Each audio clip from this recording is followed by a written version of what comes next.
How to knit the simple Garter Selvedge edge, English style. For this tutorial, you will need a pair of knitting needles and a ball of yarn. Special thanks to our sponsor Webs for providing today's yarn. Today we are using their Northampton yarn from their Valley Yarns line in the color Dahlia. Selvage edges are a way of making your finished sides look a little bit nicer, and they're done in a few different ways.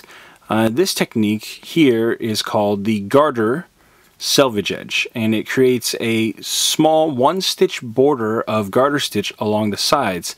Now this works particularly nicely with stockinette fabric. It helps it keep from curling a little bit, and also gives you a nice little finished edge along the side. Now it's going to look a little bit different on your right side beginning edge than it will on the end, and that's okay.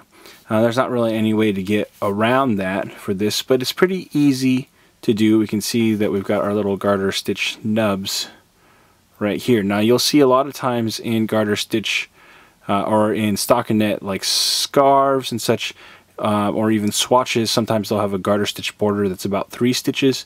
This is the same principle, we're just doing it over 1 stitch, so the effect is a little bit more subtle. So to do this is very simple. We're just going to knit into the first stitch for step 1, and we'll just knit across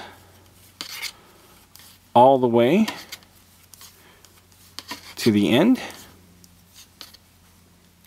And for step 2, we are going to knit the last stitch in the row.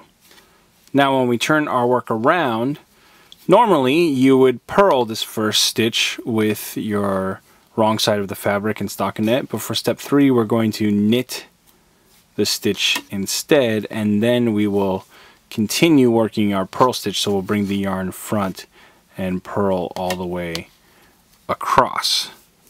Okay, and we'll do this until we get to the end of the row, to our last stitch. And when we reach the end of our wrong side row, we're going to, for step 4, bring the yarn to the back, and then we will knit the last stitch.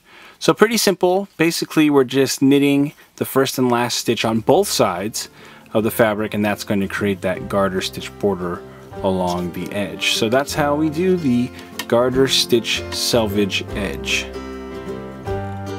Want more new stitch a day? Join our VIP email list to get every stitch directly to your inbox. Sign up today at newstitchaday.com/VIP.